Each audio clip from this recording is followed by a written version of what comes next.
Boa noite, meus irmãos. Jesus esteja presente entre nós. Deus, nosso Pai, vós que sois todo o poder e bondade, dai força àquele que passa pela provação. Dai luz àquele que procura a verdade, onde no coração do homem a compaixão e a caridade. Deus, dai ao viajor a estrela guia, ao aflito a consolação e ao doente o repouso.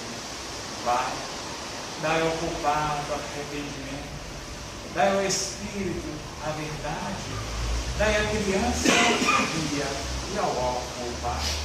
Senhor, que a vossa bondade se estenda sobre tudo o que criastes. Piedade, meu Deus, para aqueles que ainda não nos conhecem, luz e esperança para aqueles que sofrem. Que a vossa bondade permita aos Espíritos Consoladores derramarem por toda parte a paz, a esperança e a fé. Deus, um raio, uma faísca de vosso amor pode abrasar a terra. Deixai-nos beber na fonte desta bondade, fecunda e infinita, de todas as lágrimas secarão, todas as dores se acalmarão, um só coração, um só pensamento subirá até vós, com um grito de reconhecimento e de amor.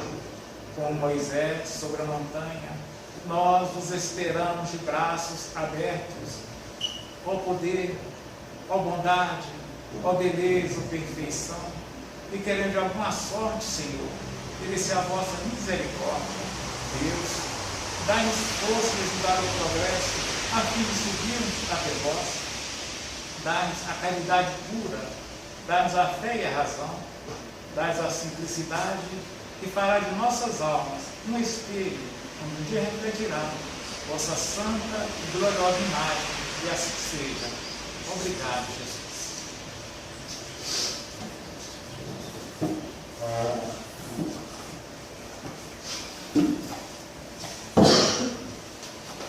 Bem, meus irmãos, que a paz esteja com todos, o amor de Deus nos ilumine e as bênçãos do Divino Mestre Senhor Jesus e da amada, amantíssima Mãe Maria nos ilumine nessas nossas atividades de hoje.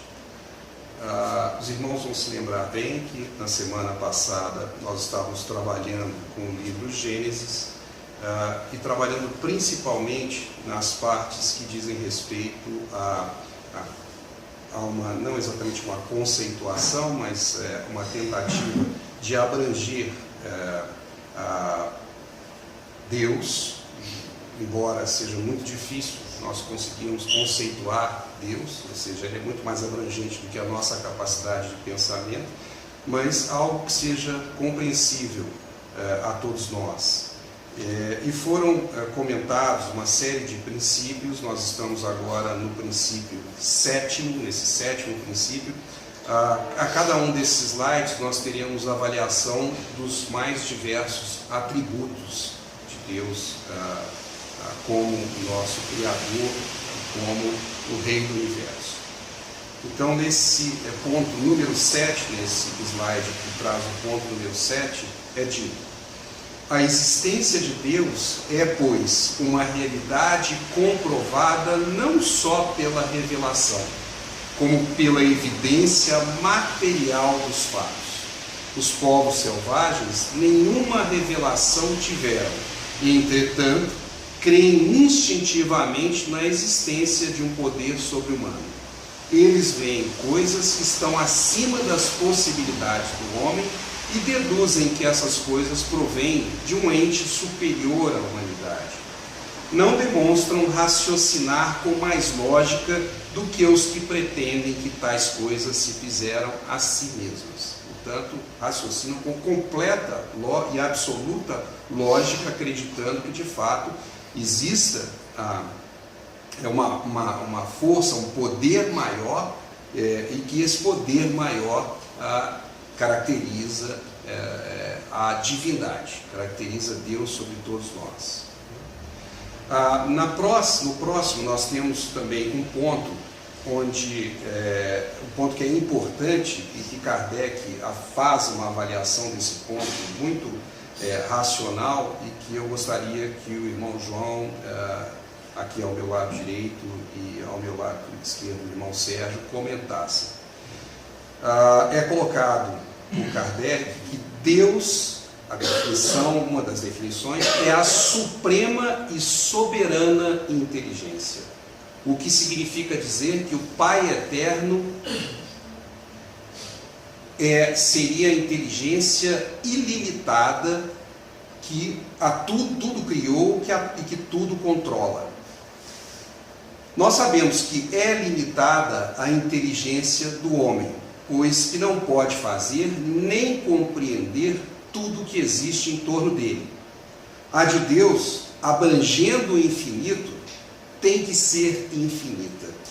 Se a supuséssemos limitada num ponto qualquer, poderíamos conceber outro ser mais inteligente, capaz de compreender e fazer o que o primeiro não faria, e assim por diante até o infinito. Portanto, Deus é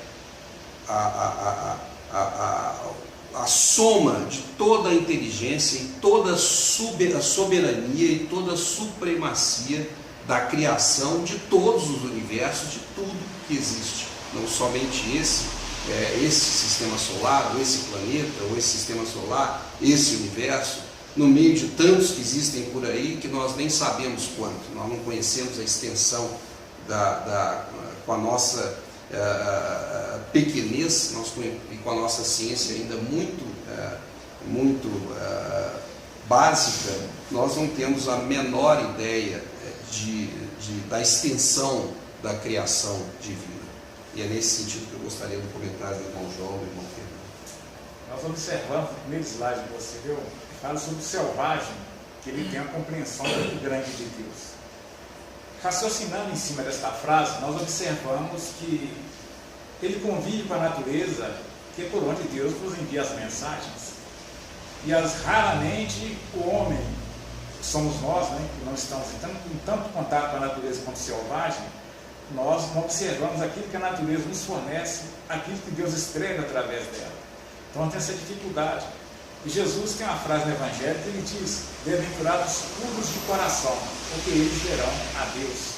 Porque quanto mais simples, quanto mais humilde, quanto mais integrado às coisas espirituais, Deus abre para nós essa oportunidade de entendimento para que nós venhamos à sua presença onde quer que nós estejamos. Se nós observarmos a natureza, nós observamos que um perfume de uma rosa, dizia sempre o mentor dessa casa, como é que ele coloca o perfume na rosa sem nada colocar na mão? Quando o nosso irmão Pai Benedito contava a história da abelha, como que a abelha produz própolis com bactericida que nós precisamos para a nossa saúde? A fotossíntese, que é a troca, a planta absorve o gás carbônico e dá para nós o oxigênio. Como é que é feito isso? Então a natureza realmente é a presença de Deus. E quanto mais nós buscarmos nas coisas simples, nós vamos entender como é que Deus nos mostra a sua presença. E Emmanuel, no livro Pronto Socorro, tem uma mensagem interessante que ele diz, chama Segue com Deus, não temas o caminho, onde o bem permanece, Deus está. Que às vezes, conforme diz os espíritos superiores, nós temos que ser mal criados, querendo estar com Deus. Deus está sempre conosco à medida que nós mudamos as nossas vibrações, os nossos pensamentos, os nossos sentimentos. Ele continua, trabalha e serve sempre para que nós tenhamos Deus ao nosso lado. Deus te inspira e te resguarda, então não precisamos recear perigo, não precisamos de recear as dificuldades e os problemas que nós temos que enfrentar no nosso dia a dia. É necessário que nós vibremos na faixa do bem, para que nós tenhamos a presença de Deus em nossa vida diária. Diz Kardec, Deus é a suprema e soberana inteligência. Supremo, como nós falamos, é aquilo que não tem comparação, é o absoluto, só existe um supremo. Soberano é porque está dirigindo todo o destino do universo. Nós não necessitamos entender Deus através da inteligência. Porque se assim o fosse, limitado que é a nossa inteligência, nós não alcançaríamos esse entendimento. O que Kardec fala é, se fosse necessitado de nós alcançar primeiro a inteligência para depois entender Deus, nós estaríamos num labirinto sem saída. E tanto que o conhecimento de Deus, ele é inato no ser humano, no espírito, na criação de Deus, que os nossos selvagens, como o Kardec é o termo utilizado na época, né, os índios, eles tinham conhecimento de Deus. Quando os portugueses aqui chegaram, quando os europeus aqui chegaram, os nossos índios, eles já tinham Tupã. Todas as tribos já sabiam da existência de um Deus. Claro que proporcional ao conhecimento e entendimento de cada um. Nós tivemos numa reunião aqui de sexta-feira a comunicação de um espírito que ele nos disse, um mentor que veio nos orientar. Meus irmãos, não se preocupem em denominar aquilo que vocês chamam de fé ingênua, quando a fé, as crenças, saem do senso comum já da sociedade. Ele falou que muito melhor uma fé ingênua do que quem está desacreditado na existência de Deus, de quem está apegado ao materialismo por se dizer inteligente. Que muitos espíritos se tornaram anjos, fincando a sua fé em uma fé ingênua. Que muito aquilo que foge à nossa racionalidade científica nos é âncora para a nossa evolução espiritual. Ele mesmo se apresentou como hindu, né? A crença em Krishna. Ele está iluminado. Quantos de nós que nos apegamos ao cientificismo, a dizer que nós vamos acreditar somente quando tiver uma prova material da existência de Deus, estamos aqui ainda para a nossa própria inferioridade. Ele falou, não vamos preocupar com isso. A âncora que nos apoia a existência se chama fé. Se a fé nos dá esse suporte para vencermos as nossas dificuldades na vida, já que não há ninguém que vai reencarnar na Terra que não vai ter problema e dificuldade, a fé é essa âncora, esse suporte, é essa base que nos faz vencer as dificuldades da vida. Ainda que nós achamos que a fé do nosso irmão, a fé do nosso semelhante, ou a nossa própria fé, está destoando do conhecimento do homem, não vamos ter preocupação com isso. O conhecimento do homem é extremamente limitado. Aquilo que se achava há 30, 50, 100 anos atrás que era o correto, hoje a gente ri das soluções científicas da época. Nós estávamos lembrando até dos tratamentos médicos. Aquilo que hoje seria tratado como um médico negligente e criminoso, seria aberto um processo administrativo dentro do Conselho de Medicina, ela é pregada abertamente nas universidades. Mas em relação a Deus, não. A nossa crença em Deus, que nós somos filhos de Deus, já nos basta para conduzir a nossa caminhada terrestre para a nossa própria evolução. A vida na Terra não é para adquirir conhecimento científico. Porque se assim o fosse, ela estaria limitada. É para a nossa reforma íntima e moral. Aí não há limite. Aí vai segundo o exercício do nosso livre-arbítrio. Numa mesma reencarnação, nós podemos sair de espíritos extremamente endividados para espíritos que já trabalham na cooperação, na difusão do cristianismo. O exemplo disso, Maria Madalena. E Emmanuel diz que daquela vivência do Evangelho foi a reforma íntima mais destacada de todos aqueles que conviveram com Jesus, numa única reencarnação. Então essa é a a visão da inteligência. Deus tem inteligência infinita. Nós não vamos conseguir colocar o infinito dentro da nossa inteligência finita, limitada. O mundo não está desordenado. Quando nós vimos tantas coisas que a gente acha que a violência, as guerras, os crimes, a gente acha que está destoando, daquilo que nós acreditamos que Deus é amor, que o Cristo trouxe o amor para a terra e a terra ainda não tem amor. Mas isso não é em virtude dos ensinos e nem da grandiosidade de Deus. É simplesmente a limitação nossa como espírito. Nós estamos no mesmo nível, nós somos espíritos inferiores. Kardec, ele já nos orienta, os espíritos orientaram Kardec, que se fosse da vontade do Cristo, em uma única geração acabaria todos os problemas da Terra. Se impediria que espíritos inferiores reencarnassem e só reencarnariam espíritos superiores. Estariam solucionados todos os problemas da sociedade. Não existiria mais crime. Mas e nós? Nós iríamos para onde? Com quem que nós aprenderíamos? Então o mundo está na situação da nossa própria inferioridade. O mundo está se transformando num mundo de regeneração e devemos nos esforçar para nos tornarmos espíritos regenerados.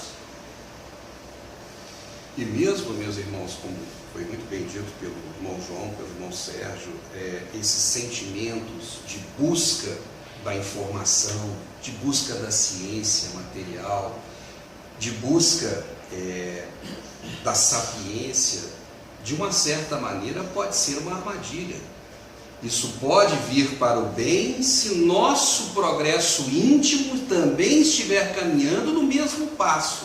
Mas se a nossa reforma íntima estiver aquém do conhecimento que nós ganhamos, nós estamos dando, na verdade, combustível para o orgulho, combustível para a vaidade, combustível para que nós venhamos a nos distinguir dos nossos irmãos, quando somos todos absolutamente iguais perante o nosso Criador. Ou seja, quando tudo isso é utilizado com a reforma íntima, muito bem, há progresso. Quando não é, pode ser uma armadilha. Um outro ponto muito importante sobre Deus é que Deus é eterno. Isto é, não teve começo e não terá fim. Ou seja, de que adianta a pobre ciência humana tentar estabelecer quando Deus surgiu, ou quando Ele criou os universos, ou como Ele criou os universos? Primeiro, estamos muito longe de termos a capacidade científica para isso, infinitamente longe. E depois, Deus é eterno. Essa é uma verdade absoluta, como foi comentado pelo irmão Sérgio. É o absoluto. Nós temos que nos preocupar como Deus criou, como Deus criou o universo. Um dia, se Ele nos permitir, nós iremos entender melhor isso. À medida que nós progredirmos na nossa condição, na nossa ciência, mas principalmente à medida que a nossa reforma íntima e à medida que o nosso coração permite, o progresso do nosso coração e da nossa fraternidade permitir que isso possa acontecer. Deus é eterno, isto é, não teve começo e não terá fim. Se tivesse tido princípio, houvera saído do nada. Ora, não sendo nada coisa alguma, coisa nenhuma pode produzir. Olhem o raciocínio. Se alguma coisa sai do nada, ela não é nada, portanto ela não pode produzir nada. Deus sempre existiu. Ou então, teria sido criado por outro ser anterior, e nesse caso, este ser é que seria Deus. Se lhes propuséssemos, se lhes supuséssemos um começo ou fim, poderíamos conceber uma entidade existente antes dele, capaz de lhes sobreviver, e assim por diante ao infinito. Então Deus nunca teve começo, nunca teve fim. Deus é eterno. E da mesma maneira, Deus é imutável. Se estivesse sujeito a mudanças, nenhuma estabilidade teriam as leis que regem o universo. Se Deus fez as leis do universo e ele estivesse sujeito a mudanças, as próprias leis dele estariam mudando o tempo todo. No entanto, as leis universais são as mesmas, sempre. na imutabilidade, na condição sem mudança. Então eu gostaria do comentário do irmão João, do irmão Sérgio, a respeito dessas duas condições, a condição eterna de Deus e da sua imutabilidade, da imutabilidade das suas leis. Se nós observarmos o comportamento de Jesus, que é o médium de Deus, recebia todas as informações divinas para repassar para nós podemos esperar no comportamento de Jesus a forma de conhecer melhor Deus. E Jesus é a presença de Deus aqui na Terra. Infelizmente, nós não tivemos a conscientização e o equilíbrio necessário para respeitar a sua presença. O seu próprio Evangelho, ainda hoje para nós, passado há mais de 2000 anos, nós ainda temos dificuldade em entender, justamente devido ao nosso orgulho e ao nosso egoísmo, que são os elementos que nos impedem o nosso crescimento espiritual. E Jesus, nós observamos que ele apresenta Deus como Pai, Pai de todos nós. Se Deus é nosso Pai, todos nós somos irmãos. E será que nós já entendemos essa frase? Sermos irmãos uns dos outros, com tanto preconceito, com tanto deslize, com tanta confusão que nós ainda prestamos aqui na Terra? Se nós entendêssemos realmente a presença de Deus como Pai, nós estaríamos mais equilibrados e a Terra já seria praticamente um paraíso. Nós observamos também que, à medida em que nós buscamos entender Deus como Pai, nós temos que entender a aplicação de suas leis em nossa vida diária, que às vezes nós não compreendemos a ajuda de Deus. É tal como uma criança que não aceita o remédio amargo na hora das dificuldades, sendo que aquela dificuldade, aquele problema vai fazer bem. E sempre que nós colocamos o elemento material acima das nossas necessidades de crescimento espiritual, realmente nós encontramos dificuldade para caminhar. Mas à medida em que nós lutamos contra nós mesmos para colocar Deus dentro de nosso ser e cumprir a sua lei perene como elemento principal da nossa caminhada, aí nossos corações irão se abrir e entender Deus de uma melhor forma. Kardec desdobra aquilo que foi respondido pelos Espíritos sobre Deus dado no alcance da nossa inteligência. Os Espíritos responderam para Kardec que esse conceito não definia Deus, mas dentro da nossa limitada inteligência era suficiente para entendermos. Então Deus é eterno. Nós somos imortais. Nós tivemos um começo. Nós somos criados por Deus. Não teremos um fim, pois somos imortais, espíritos imortais. Eterno não tem começo, não tem fim. Não adianta tentarmos raciocinar o início de Deus, nós vamos entrar num labirinto que nós não vamos conseguir sair.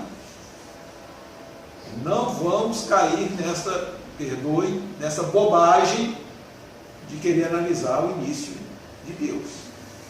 O início do chamado universo material, que hoje a ciência chama Big Bang, até os cientistas falam, não explica a existência do universo, não. É mais plausível dizer que explica razoavelmente a expansão do universo. A origem, não. Porque para você falar do Big Bang, você tem que supor algo que existia. Eles colocaram que era uma micro parte do espaço.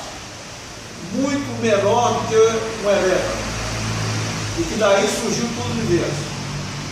Tá, essa micro veio de onde? Não tem solução.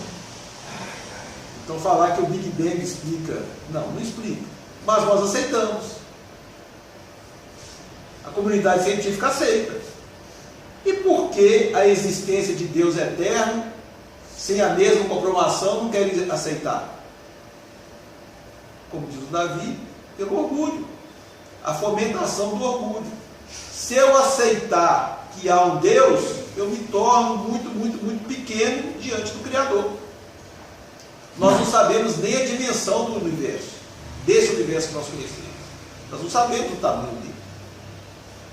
Então, acreditar em Deus me faria muito pequeno em relação a Deus.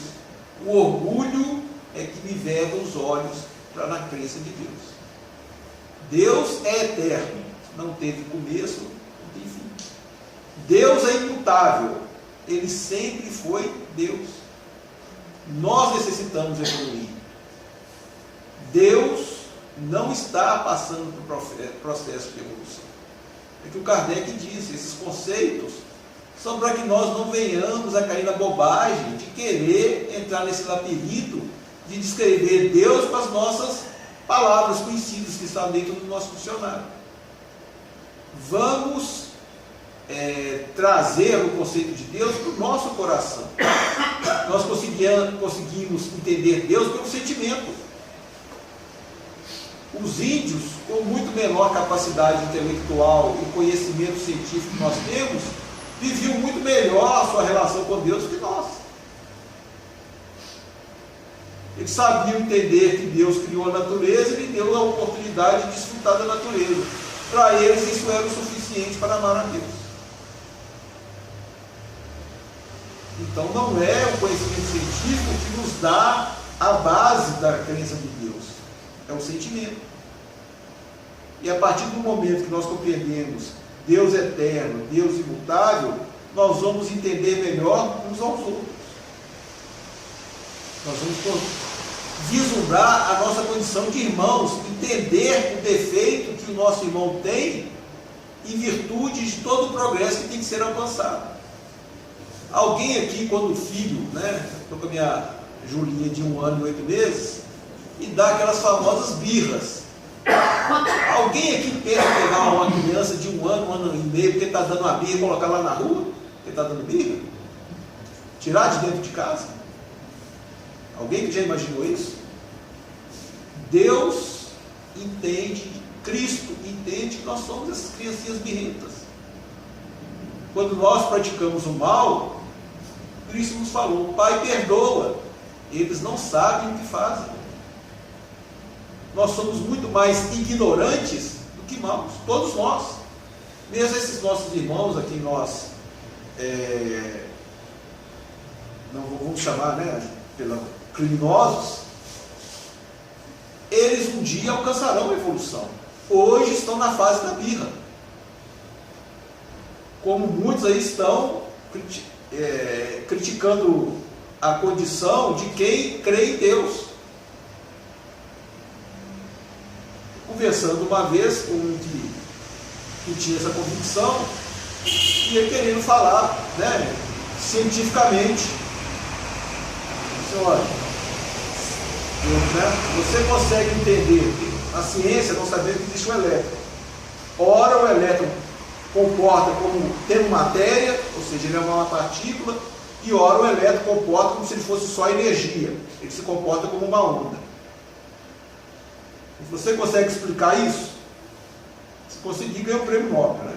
O prêmio Nobel está reservado para quem conseguir explicar isso. Não. Se você não explica elétron, que é da matéria, você quer explicar Deus? Você não consegue explicar o elétron. E fica insatisfeito da vida com o seu conhecimento científico.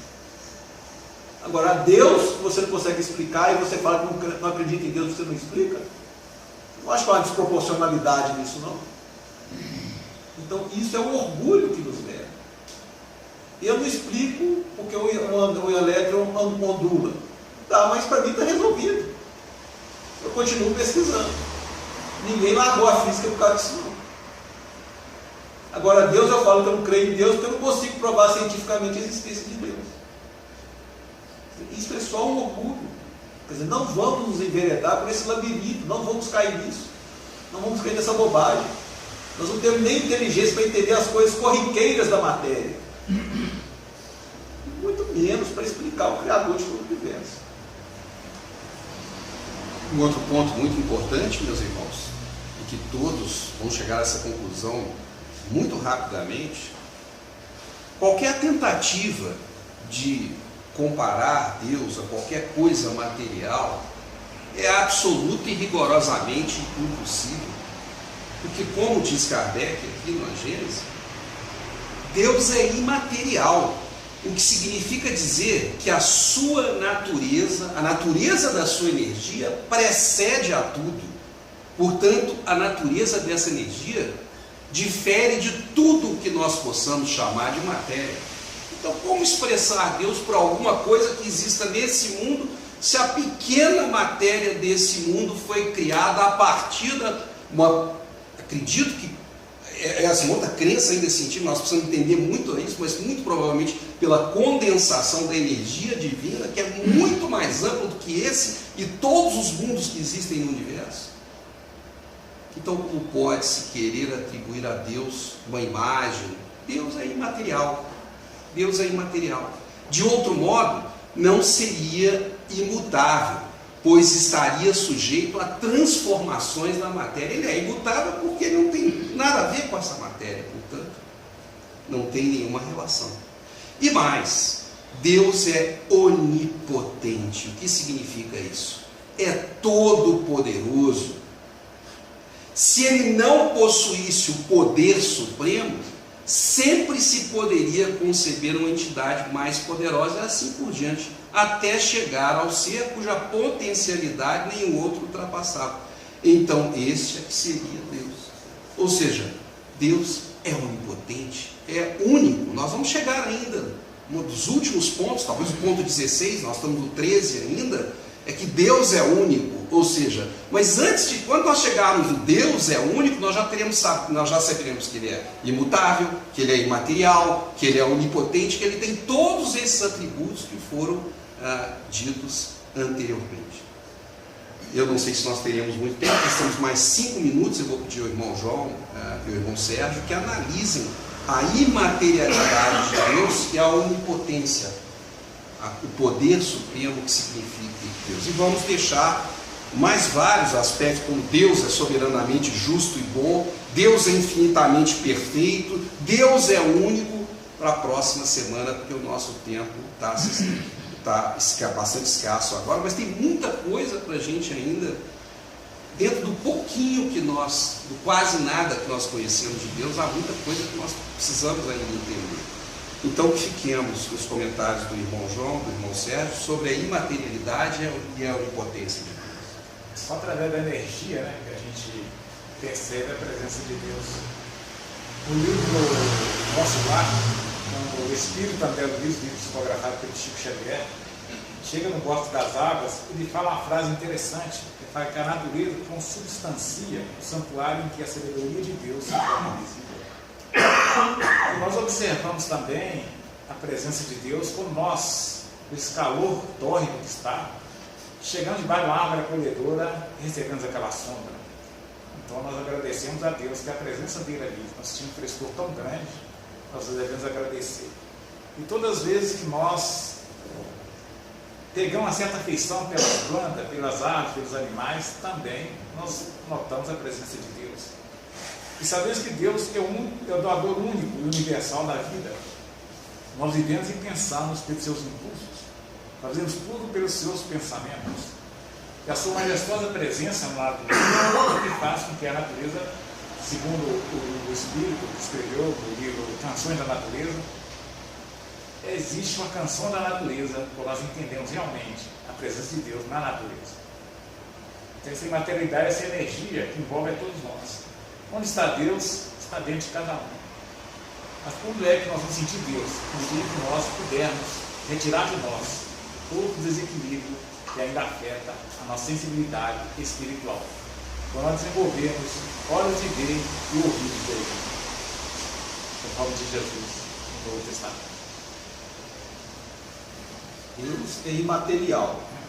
Então não adianta nós partirmos por teorias científicas da matéria que nós temos para querer explicar Deus. Então, a ciência irá explicar Deus, pode desistir. A nossa ciência estuda a matéria. Deus é imaterial. Deus não pertence ao mundo da matéria. Deus é onipotente. Onipotente se diz que tem o poder supremo do universo. Isso é conceitual. Por quê? Porque o Criador é único. tudo que a partir daí foi criado. Então o poder supremo está com quem criou, está com o Criador. Perguntaram aos espíritos se o mundo material sempre existiu igual a Deus. Os espíritos superiores deram a primeira resposta: só Deus o sabe. Mas o mundo material é prescindível. Esse universo material pode acabar, que nada interfere na vida espiritual. O nosso mundo, ele não é o principal, ele é secundário e descartável. Se parar de existir o universo material, continua sem qualquer interferência o mundo espiritual. Então, essa relevância que nós damos tanto à matéria é em virtude da nossa inferioridade, a limitação do nosso conhecimento.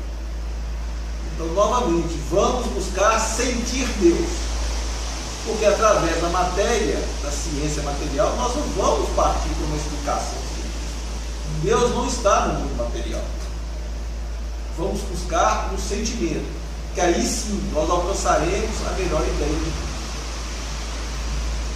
Então, meus irmãos, é chegado o momento da nossa despedida, dessa nossa breve conversa de hoje, e na próxima quarta-feira nós daremos continuidade com mais